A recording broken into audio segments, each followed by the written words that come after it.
खाना खाते समय ये बात ज़रूर याद रखना मेरे दोस्तों कि जिसके खेतों से खाना आता है उसके बच्चे कभी भूखे ना सोएं। नमस्कार, आदाब, अभिनंदन। आपका दोस्त और होस्ट रविशंकर फ्लोरिया आपके अपने यूट्यूब चैनल इंग्लिश गुरु स्टडी शुरू विद फ्लोरिया जी के साथ आपका स्वागत करता है।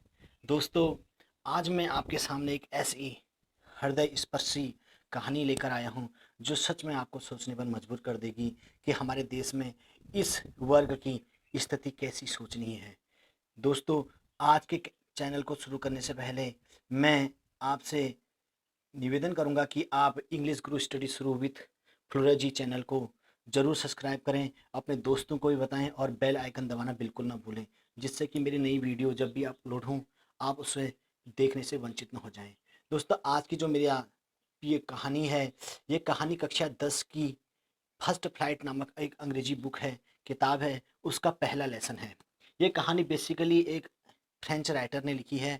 तो ये कहानी के बेस पर न जाते हुए मैं आपको सीधे कहानी पर ले चलता हूँ और ध्यान दीजिएगा, बहुत अच्छी कहानी है। एक भक्त और उसके भगवान की और एक किसान की। तो ये किसान जो आपको स्क्रीन पर दिखाई दे रहा है, ये एक डुप्लीकेट इमेज है। तो ये कहानी है एक ऐसे किसान लेंचो की। लेंचो जिसका कि घर एक घाटी में नदी के ऊपर एक टापू पर था और बिल्कुल अकेला सुनसान घर था। उसके अगल बगल कोई पड़ोसी नहीं थे और वो बहुत जी तोड़ हार कर मेहनत करता है। उसके घर में एक उसकी सुंदर बीवी, दो छोटे बच्चे हैं और अब उसकी फसल बिल्कुल तैयार हो चुकी है और वह रेडी है अपनी फसल को काटने के लिए।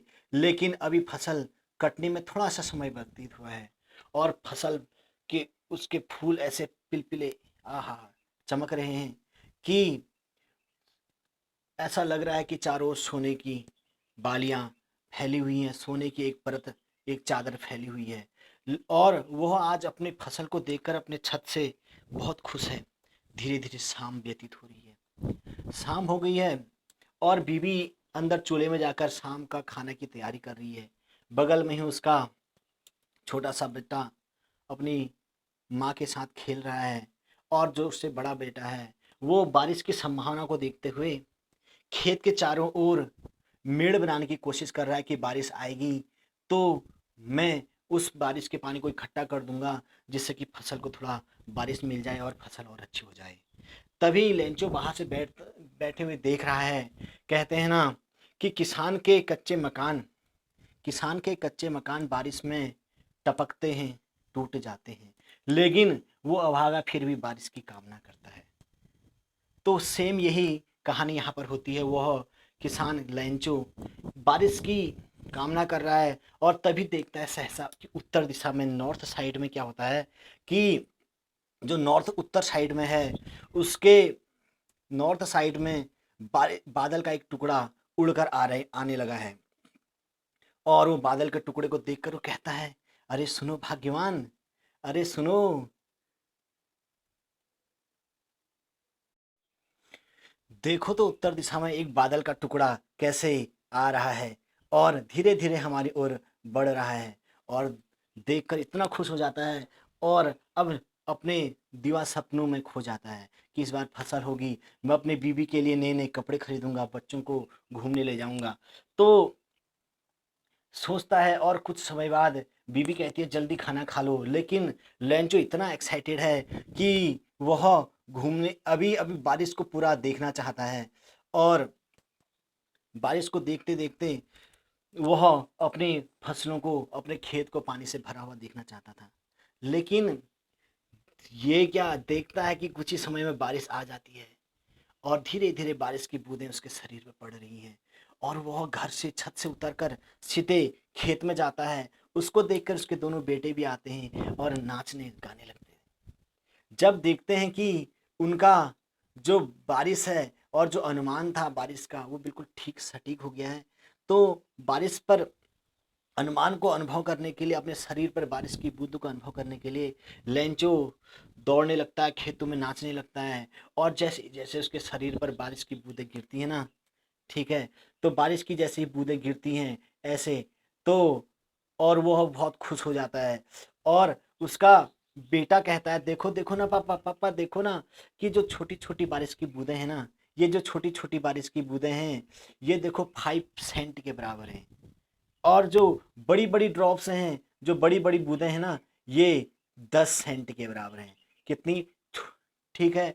तो इस प्रकार वो बहुत खुशी से नाचते हैं, गाते हैं, और कुछ देर बाद वापस घर आ जाते हैं और खाना खाकर जैसे ही इंतजार करते हैं कि बारिश कब खत्म होगी। लेकिन लेंचो देखता है कि बारिश कहाँ खत्म हो रही है, बारिश तो और ज्यादा बढ़ रही है। धीरे धीरे बारिश बारिश बढ़ते जाती है, इतनी ज्यादा बारिश बढ़ती है कि ओले भी गिरने लगते हैं और हेल स्टॉर्म हो जाता है। और हेल स्टॉर्म होना शुरू हो जाता है। हेल स्टॉर्म मीन्स होता है ओलों की बारिश। जैसे ही देखता है कि ओलों की बारिश होनी शुरू हो रही है, वो थोड़ा चिंतित होने लगता है। और लेकिन किसान अभागा कर भी क्या सकता है, भगवान के आगे सब कुछ बेकार है। अगर हम कुछ सोचते हैं और कुछ हो जाता है। अंग्रेजी में कहावत है, मैन प्रपोजेज गॉड डिस्पोजेज। आदमी सोचता कुछ और है और होता कुछ और है। तो सेम लेंचो के साथ भी ऐसी होता है। और बारिश, ओलों की बारिश, तूफान इतना तेज हो जाता है कि कुछ समय में बहुत अंधकार छा जाता है, चारों ओर सफेद बादल जैसे छा जाते हैं। और जब कुछ देर बाद, 1-2 घंटे बाद बारिश बुझती है, बंद होती है, खत्म होती है, तो लेंचो जैसे ही बाहर निकलता है, देखता है कि उसके खेतों में पूरा समुद्र, ऐसा लगता है कि समुद्र से पूरा नमक आकर वहां उड़ेल दिया है। चारों ओर सफेद सफेद चादर छा गई है, कहीं भी पेड़ों पर एक भी पत्ते नहीं है। वह बहुत दुखी हो जाता है, निराश हो जाता है और रोने लग जाता है। और वापस अपनी बीबी से जाकर कहता है, और उदासी में बीबी भी उसको बहुत समझाती है। पूरी फैमिली बहुत दुखी हो गई है। जो फैमिली भी बहुत खुश थी वो अब बहुत दुखी हो जाती है। कहती है कि अब हम पूरे साल भर क्या खाएंगे, हमारे बच्चों को खाने के लिए क्या मिलेगा, क्योंकि अब तो हमारे पास कुछ खाने के लिए कुछ है ही नहीं।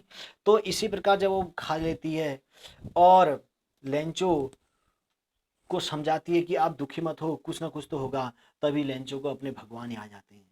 और अपने भगवान को याद करते हुए लेंचो सोचता है कि अगर भगवान ने हमें जन्म दिया है तो भगवान ने हमारा पेट भरने का ख्याल भी जरूर रखा होगा। और कोई भी इस दुनिया में भूखे नहीं मरता है। तो वह सोचता है कि भगवान जरूर इस परिस्थिति में, इस दुख की घड़ी में मेरा साथ देंगे। और वो धीरे धीरे अपने मन में अनेक ख्याल, अनेक सोचने, थिंकिंग करने लगता है, विचार करने लगता है। और अंत में वह एक डिसीजन लेता है कि मैं अब, इस साल तो फसल नहीं हो सकती है क्योंकि अब बीज के लिए भी मेरे पास पैसे नहीं हैं। तो एक अनुमान लगाता है कि लगभग लगभग मुझे 100 पैसों की ज़रूरत है। पीसो पीसो, ठीक है ना। तो 100 पीसों की ज़रूरत है। पीसो, ये कहानी फ्रांस की है। और आप, जैसे हमारे वहाँ 1 रुपये में 100 पैसे होते हैं, वैसे ही वहाँ 1 डॉलर में या पाउंड में हम कह सकते हैं कि उसकी एक छोटी इकाई होती है, सेंट और पीसो। तो मुझे 100 पीसो, लगभग लगभग 100 रुपये आज के ज़माने हमारे लिए तो ज़रूरत है। और वो सोचता है कि मैं अगले संडे जाऊंगा और भगवान को पत्र लिखूंगा कि मुझे 100 पीसों की ज़रूरत है और भगवान मुझे भेजेगा। इतना उसमें विश्वास है ना। तो आपको भी विश्वास है। तो वह अगले संडे का इंतजार करता है। और अगले मंडे को, संडे के बाद मंडे को जब ऑफिस खुलता है, पोस्ट ऑफिस, तो वह पोस्ट ऑफिस जाता है। एक लेटर मांगता है, एक कागज़ मांगता है कि मुझे वहाँ पर एक पत्र लिखना है। और पत्र में भगवान से लिखता है कि मुझे ऐसी ऐसी घटना हो गई है, मेरे पास खाने के लिए नहीं है, अब तुम ही मेरे पास हेल्प कर सकते हो। तो इसलिए लेंचो क्या करता है कि एक पत्र में पूरी अपनी कंडीशन लिख देता है और कहता है कि मुझे 100 पैसों की ज़रूरत है, पीसों की ज़रूरत है, ठीक है ना। तो 100 पीसों की ज़रूरत है। और उस लेटर में एड्रेस तो कुछ लिखना नहीं है क्योंकि बहुत भोला भाला किसान है। तो उसमें केवल एड्रेस की जगह पर भगवान, गॉड लिखकर छोड़ देता है। ए लेटर टू गॉड लिखकर छोड़ देता है। अगले दिन जब ऑफिस में पोस्टमैन उस लेटर को देखता है तो हंसते हंसते उसकी तबीयत खराब हो जाती है और जाता है, अपने पूरे स्टाफ को बताता है। पोस्ट मास्टर देखता है कि मेरे कर्मचारी इतना क्यों हंस रहे हैं। तो वो जाता है उनके पास और देखता है कि क्या ऐसी घटना हो गई है। तो जब लेंचो वहां पर पहुंचता है अपने घर वापस और अपनी पूरी घटना अपनी बीवी को बताता है, तो बीवी को उस पर दया आती है कि भगवान उसकी सहायता कैसे कर सकते हैं? ये मेरा भक्ति तो बहुत भोला है, हे स्वामी तुम कितने भोले हो। लेकिन लेंचो को विश्वास है कि वह भगवान मेरी सहायता करेगा। अब दूसरी ओर चलते हैं, जहां पर पोस्ट ऑफिस की सीन दिखाया गया है। तो पोस्ट ऑफिस में जब घटना होती है सभी लोग हंसने लगते हैं। तो पोस्ट मास्टर उनको पोस्टमैन को बुलाता है और कहता है कि क्या घटना हुई है। तो वो बताता है कि देखो सर, एक एक व्यक्ति ने ऐसा लेटर क्या कहते हैं लिखा है, गॉड को लिखा है, लेकिन मैं इसे कैसे पहुंचाऊं, इसका तो कोई एड्रेस ही नहीं है। इसको देखकर कुछ देर तो पोस्ट मास्टर भी हंस जाता है, लेकिन फिर बाद में उसको सडनली उसकी विश्वास फेथ पर आता है यकीन, कि ये बहुत ज़रूरी है कि इस व्यक्ति का विश्वास को तोड़ना क्या कहते हैं सही नहीं होगा। इसलिए इस व्यक्ति को, जो लेंचो नाम का व्यक्ति है, इसकी हेल्प करनी चाहिए। और वह सबसे पहले डिसाइड करता है कि मुझे यह पत्र तो खोल लेना चाहिए, क्योंकि अगर मैं पत्र खोलूंगा तभी तो पता चलेगा कि इसमें क्या प्रॉब्लम है, क्या इसकी समस्या है। और वह न चाहते हुए भी उस पत्र को खोल देता है। बच्चों, तो पता है ना, किसी का पत्र खोलना या देखना उसकी अनुमति के बिना एक अपराध होता है। तो लेकिन उसे पता था कि ये तो लेटर कहीं जाना है नहीं, तो इसलिए वह खोल देता है और देखता है कि उसमें तो 100 पैसों की ज़रूरत है। लेकिन जब उसको 100 पैसों की ज़रूरत पड़ती है और 100 पैसों का वह अनुमान लगाता है, तो बहुत टेंशन में आ जाता है। लेकिन सोचता है कि मुझे इस किसान की सहायता करनी चाहिए। जब किसान की सहायता करने की सोचता है, तो वो अपने सभी कर्मचारियों से सहायता मांगता है और कुछ धन एकत्रित करता है।